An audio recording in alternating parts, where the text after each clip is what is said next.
How to fix USB device not recognized. Hello guys, this is Atticus and welcome back to another tutorial video. In today's video, I'll teach you guys how you can fix your USB device not getting recognized. So without any further ado, let's dive right into it. So the first step here is you will need to open up your device manager.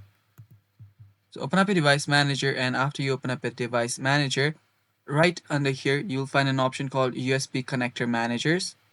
So you can expand on that, and there you will find your USB's drive. So open that up, head over to driver and tap on update driver. So if you have an update available, you can simply choose whichever update that you want and update the driver. Other than that, if that does not work, you can try disabling your driver, and after you disable it, you can enable it again and check if that fixes your issue.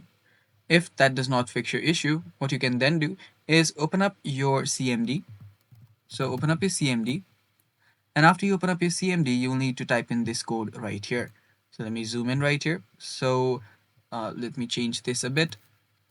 So this is the code right here. So you can simply copy this. I'll be sure to provide this in the link down below and paste it. It's msdt.exe space -id device diagnostics. Hit enter and this should start your troubleshooting. Now my troubleshooting is disabled, but yours should work just fine. And after the troubleshooting is done, your problem will get fixed. And that's all for today's video, guys. Thanks for watching. Stay tuned for more, and bye-bye.